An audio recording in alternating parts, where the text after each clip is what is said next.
Headlines के बाद खबरें विस्तार से। राइजिंग इंडिया कार्यक्रम में गृह मंत्री ने विपक्षी एकता को लेकर बड़ा बयान दिया है। अमित शाह ने कहा कि विपक्ष के अलग अलग दल अपने अपने राज्य में बीजेपी के सामने लड़ रहे हैं और विपक्षी एकता सिर्फ दिखावा है।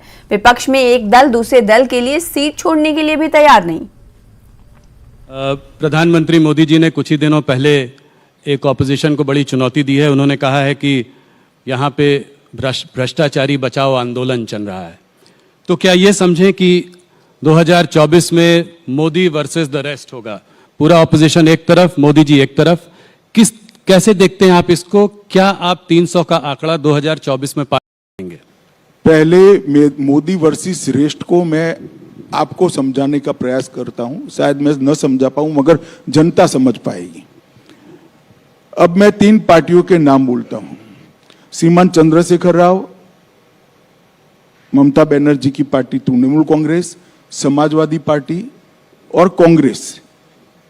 ये चारों पार्टियां अगर मोदी वर्सेस रेस्ट के फॉर्मूला के साथ आती है तो चंद्रशेखर राव जी की एक सभा अगर यूपी में रखते हैं तो क्या फर्क पड़ जाएगा यूपी में,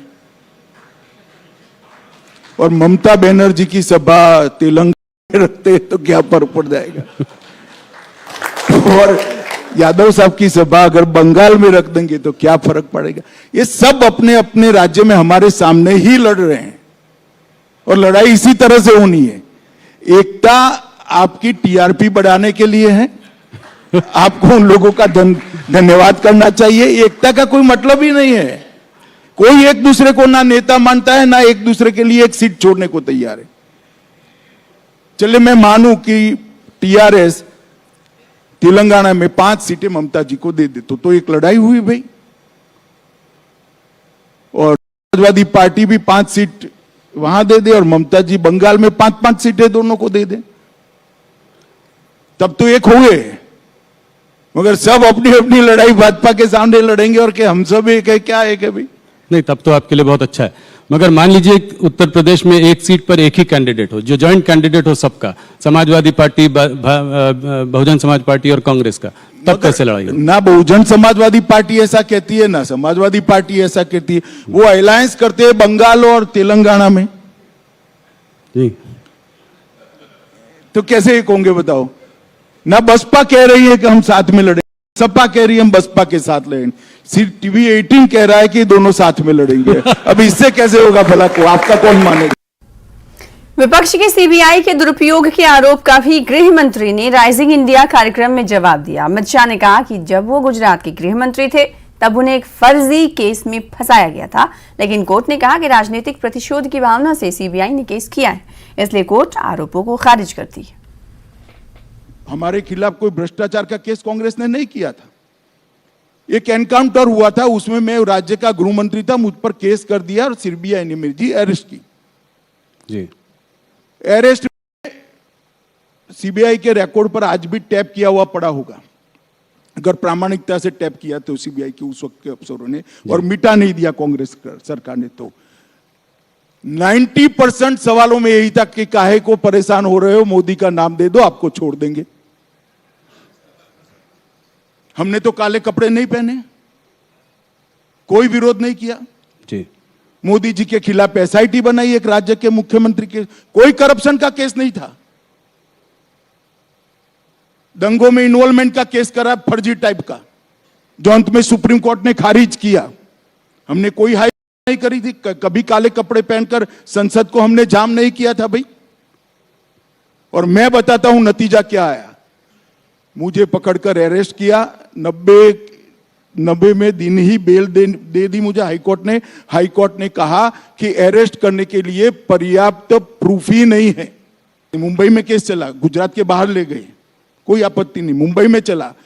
वहां कोर्ट ने कहा कि राजनीतिक प्रतिशोध की भावना से सीबीआई ने राजनीतिक इशारों पर यह केस किया है, इसलिए हम अमित शाह के खिलाफ के केस को और सारे आरोपों को खारिज करते हैं।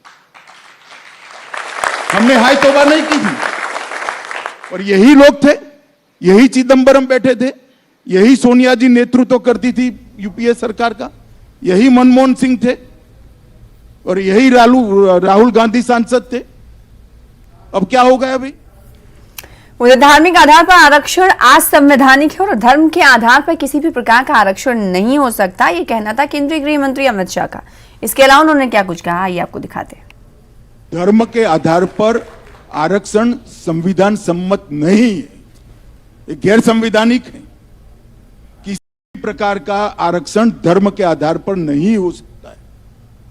जो कांग्रेस की कर्नाटक सरकार ने पोलराइजेशन के लिए किया था, उसको हमने करेक्ट किया है और मैं मानता हूं ये करने में थोड़ी देर हो गई।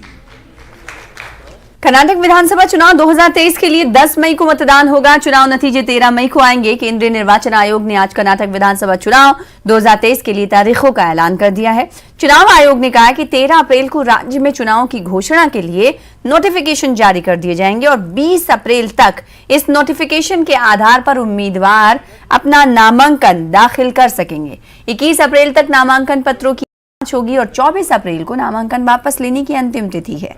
कर्नाटक चुनाव की तारीखों के ऐलान के साथ ही अपनी प्रेस कॉन्फ्रेंस में चुनाव आयोग ने मतदाताओं की सुविधाओं के लिए कई अहम घोषणाएं की, जिनमें से प्रमुख ये है कि बुजुर्ग और शारीरिक रूप से अक्षम मतदाताओं को वोट डालने के लिए अब आयोग वोट फ्रॉम होम की सुविधा पहली बार शुरू करने जा रहा है। मुख्य चुनाव आयुक्त राजीव कुमार ने बताया कि तकरीबन 1320 मतदान केंद्रों पर केवल महिला कर्मचारी मौजूद रहेंगी। हम 240 मतदान केंद्रों को मॉडल पोलिंग स्टेशन बनाएंगे। युवाओं को मतदान केंद्रों पर लाने के लिए 224 मतदान केंद्र युवाओं द्वारा संचालित किया जाएगा। कर्नाटक में 58,282 मतदान केंद्र हैं, जिसमें से 20,866 शहरी केंद्र हैं। 100 बूथों पर दिव्यांग कर्मचारी तैनात रहेंगे। कर्नाटक में कुल आपको बता दें कि 224 विधानसभा सीटें हैं। हिमाचल प्रदेश राज्य सचिवालय में सुक्खू कैबिनेट की आज एक अहम बैठक हुई। इस बैठक में कई अहम फैसले लिए गए। सूत्रों के हवाले से खबर है कि कैबिनेट ने बिजली, Mahadev ropeway, medical services corporation और बल्क ड्रग पार्क के लिए स्टेट इंप्लीमेंटिंग एजेंसी को मंजूरी दी है। साथ ही टेक्निक कॉलेज और आईटीआई में नए कोर्स शुरू करने को भी हरी झंडी दिखाई गई है।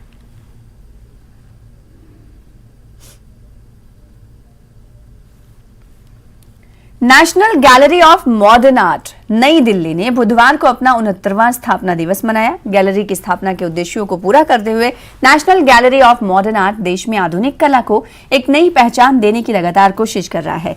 इस अवसर पर national gallery of modern art में एक स्प्रिंग फेस्टा का आयोजन हुआ। इस फेस्टा में देश के अलग अलग हिस्सों से 50 से अधिक संस्थाएं भाग ले रही हैं, जो किसी न किसी रूप से कला और संस्कृति को प्रोत्साहित है।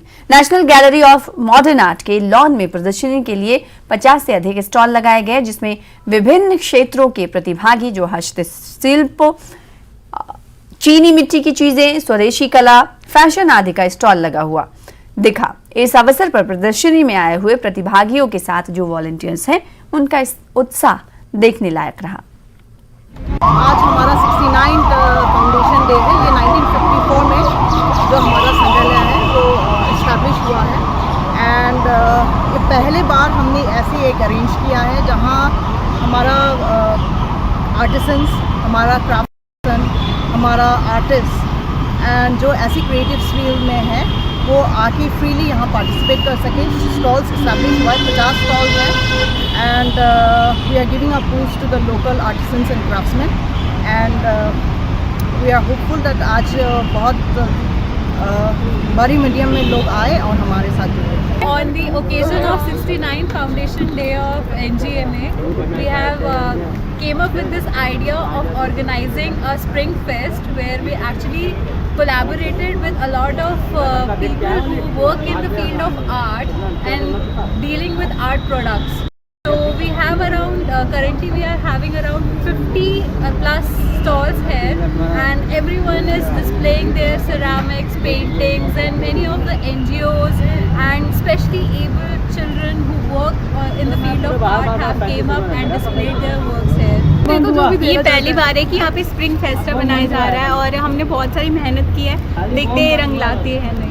तो जैसे कि यहाँ पे बहुत सारी डिफरेंट स्टॉल्स लगी हैं, मैं सब जगह देख रहा हूँ कुछ ना कुछ नया देखने को मिल रहा है। बहुत अच्छा लग रहा है ये सब देख के, बहुत खुशी हो रही है। As an art law enthusiast, I feel I'm very thankful to the organizers for giving me this opportunity to volunteer for such a wonderful event, and it's going to be a blast.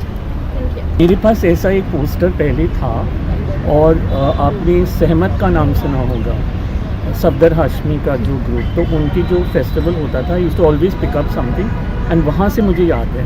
दूसरे साहिल लुधियानवी और अमृता प्रीतम, क्योंकि मैं अमृता प्रीतम को मिल चुका हूँ and I mean, I always knew of their affair, but then later on in life she was living with Imroz. And Sahil has always been one of my favorite lyricist poets. और ये जो लिखा हुआ था, ये वाली नज़्म मुझे याद है। फिलहाल इसी के साथ रुकेंगे छोटे से ब्रेक के लिए, कुछ और खबरों के साथ चल लौटें।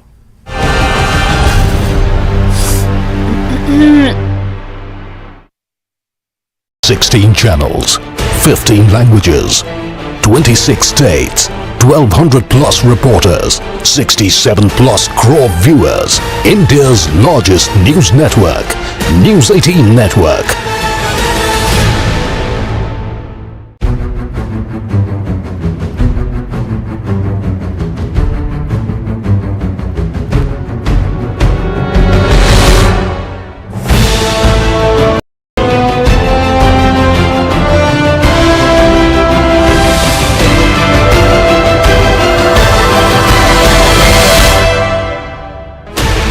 Sixteen channels, 15 languages, 26 states, 1200 plus reporters, 67 plus crore viewers. India's largest news network, News 18 Network.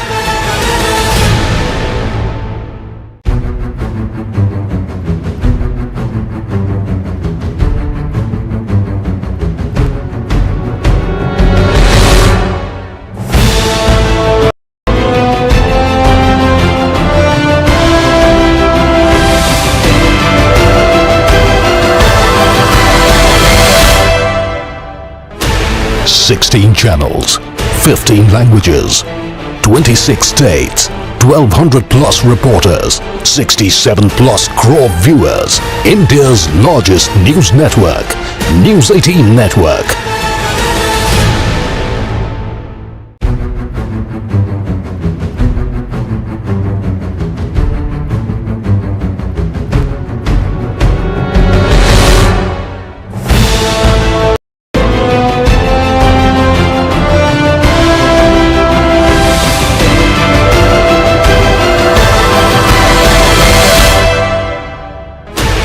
Sixteen channels, 15 languages, 26 states, 1200 plus reporters, 67 plus crore viewers.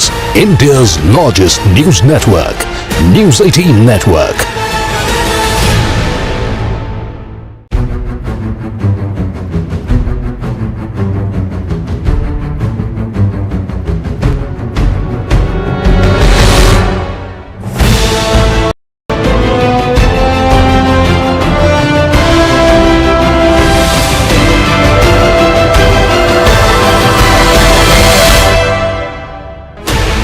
Sixteen channels, 15 languages, 26 states, 1200 plus reporters, 67 plus crore viewers. India's largest news network, News 18 Network.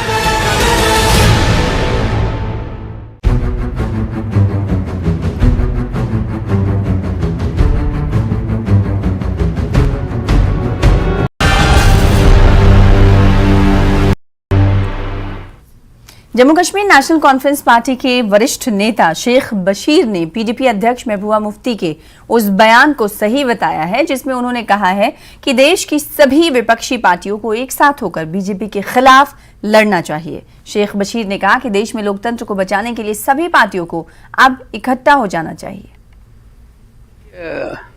Mehbooba Mufti ने किस context में ये बयान दिया है, जहां तक राहुल गांधी का तल्लक है उसमें तो है ही है, लेकिन मुझे लगता है कि पूरे इंडिया के अंदर अपोजिशन को इकट्ठा होना चाहिए और जम्मू कश्मीर के अंदर भी अपोजिशन को इकट्ठा होके जो बीजेपी का एजेंडा है उस एजेंडे के खिलाफ इकट्ठा होना चाहिए। और ये जो वक्त आ गया है कि जो डेमोक्रेसी खतरे में पड़ गई है डेमोक्रेसी को बचाने के लिए हमको सब अपोजिशन को इकट्ठे होकर एक प्रोग्राम के तहत चलना चाहिए। राष्ट्रीय स्तर पे विशेषकर पार्लियामेंट में और विशेषकर डिस्क्वालिफिकेशन को लेके हुई है। हमारा साफ और स्पष्ट मानना है कि जो भी हुआ है एग्जैक्टली जिसे कहते हैं जो concept of rule of law उसके मुताबिक हुआ है। दफा section 8(3) representation of people's act साफ कहती है कि 2 साल का अगर कन्विक्शन होगा तो अपना सीट छोड़ना पड़ेगा। धारा और फिर उसकी जो दूसरी जो 4 सब क्लास 4 है वो कहती है कि 3 महीने का ब्रीदिंग पीरियड मिलेगा, 3 महीने तक कोर्ट से स्टे ले सकते हैं। लेकिन lily Thomas versus union of India में कह दिया नो इमीडिएट डिस्क्वालिफिकेशन। इसी कानून के चलते लक्षद्वीप के जो एमपी हैं एनसीपी से शायद है वो, और उन्होंने अपनी सीट ऑलरेडी गवाई है। अब वो कह रहे हैं वापस करो, खैर हो जाएगी वापस उनकी। तो लक्षद्वीप के एमपी के साथ जब ये हुआ तब भी नहीं, लेकिन जब एक कांग्रेस के राजकुमार के साथ हुआ तो जिसे कहते हैं बहुत बड़ा एक विषय बना दिया इन्होंने। तो मेरा मानना है देश का जनमानस कॉमन सेंस रखता है, कानून की छोटी सी एक जिसे कहते हैं बेसिक अंडरस्टैंडिंग देश के जनमानस को है, और इनका ये गैंग ये पैंतरा भी जिसे कहते हैं मुंह के बल गिरेगा। उधमपुर जिले के लट्ठी तहसील की पाटनगढ़ पंचायत के 85 वर्षीय बुजुर्ग बोधराज पानी से चलने वाली तेल मिल के मालिक हैं। वे आज भी पुराने तरीके से सरसों का तेल निकालते हैं। कोल्हू से तेल निकालने का तरीका सदियों पुराना है। किसी समय ये मानव जीवन का अहम हिस्सा हुआ करता था। बोधराज ये कहना है कि वो इस परंपरा को 60 साल से जीवित रखे हुए हैं। न्यूज़ 18 JKLH के लिए उधमपुर से सुरेंद्र की ये खास रिपोर्ट देखिए।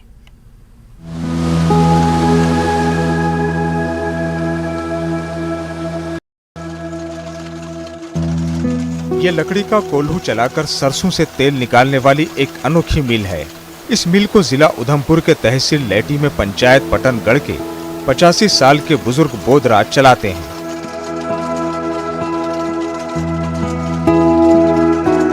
यूं तो कोल्हू चलाकर सरसों से तेल निकालने का यह तरीका सदियों पुराना है, लेकिन ये आज के दौर में बहुत कम नजर आता है।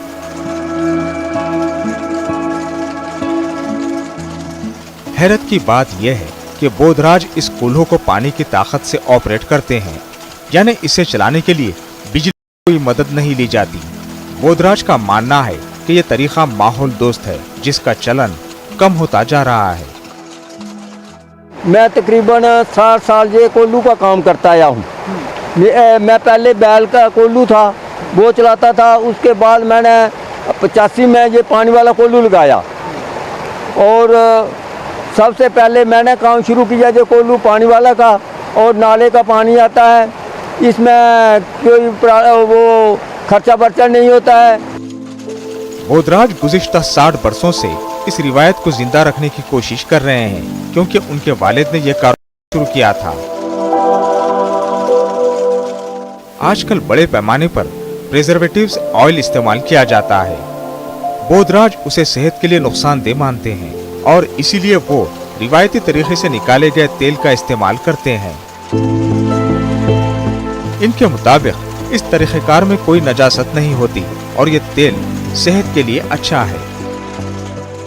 पहले हमने वो उसमें लकड़ी का कोल्हू है, उसमें हमने वो कड़ी चलाना पड़ती है और लट लगाना पड़ती है, फिर पानी लगाना पड़ता है, उससे जो कोल्हू चलता है, और बाद में हमें बहुत मेहनत से काम करना पड़ता है। हम ये मैसेज देना चाहते हैं कि और भी नई पीढ़ी जो है वो इस काम को करे, और इस काम को जो अच्छा काम है और इसकी मेहनत करे। मन की बात प्रोग्राम और कई मौकों पर पीएम मोदी ने देसी तरीकों को राइज रखने की बारहा अपील की है।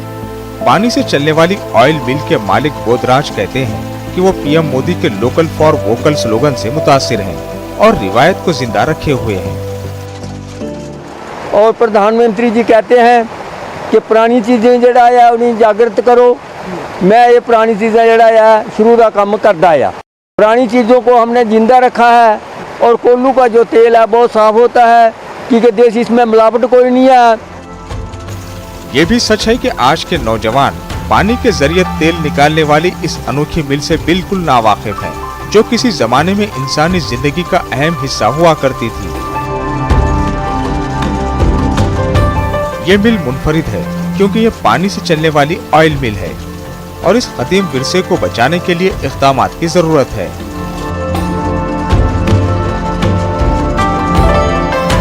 न्यूज़ 18 के लिए उधमपुर से सुरेंद्र की खास रिपोर्ट। पुंछ जिले में सनातन धर्म सभा की तरफ से गत वर्षों की तरह इस बार भी रामनवमी के अवसर पर कल यानी 30 मार्च को एक भव्य शोभा यात्रा निकाली जाएगी। इस बारे में न्यूज़ 18 से बातचीत करते हुए सनातन धर्म सभा के प्रधान क्षेत्रलाल शर्मा ने जानकारी देने के साथ ही लोगों से इस बात की अपील की है कि वो बढ़ चढ़कर इस शोभा यात्रा में हिस्सा लें।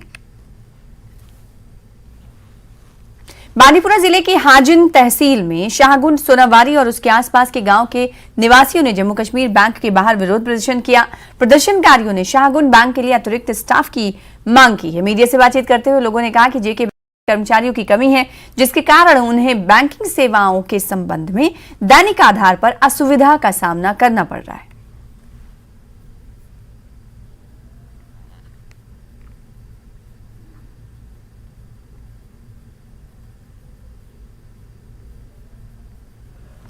किश्तवाड़ जिले की पंचायत बोपारा के दक्षिण में आग लगने से 3 घर क्षतिग्रस्त हो गए हैं। बताया जा रहा है कि आग घर में घास रखने के कारण लगी। पहले एक घर में आग लगी और फैलने से 2 और घर क्षतिग्रस्त हो गए। वहीं सड़क संपर्क नहीं होने के कारण दमकल वाहन घटनास्थल तक नहीं पहुंच सके। बहरहाल स्थानीय लोगों, सेना और जम्मू कश्मीर पुलिस ने मशक्कत के बाद आग पर काबू पा लिया है। तुरंत पहुंच गई, पुलिस भी पहुंची और बाकी क्या गांव वाले भी पहुंच गए। नहीं ज्यादा नुकसान तो कुछ नहीं, यही है कि मकान जल गया है। बाकी गांव वालों ने हेल्प की, पानी शानी लाया और पानी शानी गिराया, जिससे वजह से मतलब 2-4 मकान साथ में फिर बच गई। और आर्मी ने हमारे साथ सहयोग किया सर। आर्मी तुरंत ही पहुंची और अपना उन्होंने कार्रवाई कर दी। जो फायर ब्रिगेड के मतलब वो बोतलें शोतलें थी वो भी उन्होंने लाई थी, उसकी वजह से मैं थोड़ा बहुत कंट्रोल हो गई आग को। प्रशासन ने बड़ी कार्रवाई करते हुए कंप्यूटर की 7 दुकानों को सील कर दिया है। बताया गया कि इन दुकानों में कई प्रकार की सरकारी योजनाओं के फॉर्म अपलोड और डाउनलोड करने के साथ ही आधार पैन लिंक का काम किया जाता था। इस बारे में तहसीलदार ने मीडिया से बातचीत करते हुए बताया कि उन्हें शिकायतें मिली थी कि ऑनलाइन काम करने के लिए लोगों से काफी अधिक पैसा वसूल किया जा रहा था। बहुत ज़्यादा कंप्लेंट्स आ रही थी इस बारे में कि वो बहुत ओवर चार्जिंग होती है ऑनलाइन जो हम अप्लाई करते हैं लोग ऑनलाइन, क्योंकि आज सारी सर्विसेज रेवेन्यू की ऑनलाइन है। ऑनलाइन मोड पे जब अप्लाई करने के लिए जाते हैं तो बहुत ज़्यादा चार्जिंग करते हैं शॉपकीपर्स, CSC ऑपरेटर्स। तो उसी सिलसिले में हमें डायरेक्शंस थी हायर अप्स की कि इसमें एक ड्राइव शुरू किया जाए, क्योंकि IT डिपार्टमेंट JNK ने रेट्स नोटिफाई किए हुए हैं कि सर्विस कैसे प्रोवाइड करनी है, और डिप्टी कमिश्नर पूछ के ऑफिस से भी रेट्स नोटिफाई हुए हैं कि किस सर्विस के कितने रेट्स आपने चार्ज करने हैं। तो यहाँ पे ये है कि एक डोमिसाइल सिंपल के लिए 200-200, 300-300 रुपए एक एप्लीकेशन के शॉपकीपर्स चार्ज करते हैं, जो बहुत ज्यादा ज्यादती है। और ऑनलाइन सर्विस प्रोवाइड करने का फिर कोई फायदा रहता नहीं है जब आप इतनी ओवर चार्जिंग करेंगे। अगर फिर भी आपका कोई ग्रीवेंस है, आप हम तक पहुंचाएं, हमें आप बताएं कि क्या कितनी ओवर चार्जिंग हो रही है। भारत सरकार की योजना समग्र शिक्षा अभियान के तहत एक मॉडल किंडरगार्टन सेंटर का उद्घाटन किया गया। जिला उधमपुर के घोड़ी ब्लॉक में गवर्नमेंट मिडिल स्कूल में किया गया। इस मौके पर 30 छात्रों का नामांकन किया गया। आरती शर्मा ने कहा कि आधुनिक सुविधाओं से युक्त किंडरगार्टन सेंटर स्थापित किया गया है। उन्होंने कहा कि दूरस्थ क्षेत्र में किंडरगार्टन सेंटर खोलने के लिए भारत सरकार और स्कूल शिक्षा विभाग का धन्यवाद करते हैं। अब गरीब परिवारों के छात्रों को आधुनिक शिक्षा मिलेगी। गवर्नमेंट की तरफ से बहुत ही अच्छी फैसिलिटीज़ जो न्यू एजुकेशन पॉलिसी के तहत दी गई है, बहुत ही अच्छी फैसिलिटी दी गई है, जिसमें 3+ बच्चों को हमारे स्कूल में एडमिट किया जा रहा है। बहुत ही अच्छी फैसिलिटी है। और आज हमारे स्कूल में BDC श्रीमती आरती शर्मा जी ने किंडरगार्टन का उद्घाटन किया है और बहुत ही अच्छी फैसिलिटी है। मैं तो बोलूँगा कि सभी लोगों को मैं यही अपील करूँगा कि अपने बच्चों को हमारे स्कूल में एडमिट करवाएँ। घोड़ी ब्लॉक की जो मिडिल स्कूल पांदी है, जहाँ पे एक छोटे बच्चों के लिए स्मार्ट क्लासेस जो है आज इनॉग्रेट मैंने किया है, शुरुआत की है। तो इसके लिए मैं सरकार का, भारत सरकार का बहुत बहुत धन्यवाद करती हूँ, माननीय प्रधानमंत्री जी का, कि जिन्होंने नई जो पॉलिसी लॉन्च की है और हम इसको जो स्कूलों में इम्प्लीमेंट करवाएंगे। तो ये बहुत बड़ा इनिशिएटिव है हमारी सरकार का। इसके लिए मैं सभी पेरेंट को ये विनती करना चाहूँगी कि जो हमारे लोग माइग्रेट शहरों की तरफ हो रहे थे वो शहरों की तरफ ना जाएं, अपने जो है सरकारी स्कूल में अपने बच्चों को पढ़ाएं, ताकि हमारे सरकारी स्कूलों में भी कई किस्म की सुविधाएं सरकार की तरफ से प्रोवाइड की जा रही हैं। चंडीगढ़ दौरे के दौरान सीएम सुक्खू की मुलाकात पंजाब के सीएम भगवंत मान से हुई। इस दौरान सीएम मान ने सीएम सुक्खू को श्री हरमिंदर साहब की प्रतिकृति भेंट की। इस मुलाकात के दौरान दोनों नेताओं के बीच कई मुद्दों पर चर्चा हुई, जिस पर सीएम सुक्खू ने बताया कि हिमाचल में जल विद्युत परियोजनाओं पर वाटर सेस, भाखड़ा ब्यास प्रबंधन बोर्ड और शानंद जल विद्युत परियोजना तथा पर्यटन की विभिन्न परियोजनाओं पर विचार विमर्श किया गया। हमने साफ किया है कि इस जल उपकर से पंजाब और हरियाणा को कोई नुकसान नहीं होगा। बैठक में श्री आनंदपुर साहिब और माता नैना देवी के मध्य रोपवे के संबंध में भी चर्चा हुई। सीएम सुक्खू ने सीएम मान को हिमाचल आने का न्योता भी दिया। इस मौके पर सीएम मान की पत्नी डॉक्टर गुरप्रीत कौर, भोरंज के विधायक सुरेश कुमार समेत कई नेता मौजूद रहे। फिलहाल इसी के साथ इस बुलेटिन में इतना ही। मुझे दीजिए इजाजत। देखते रहिए न्यूज़ 18 JKLH। नमस्कार।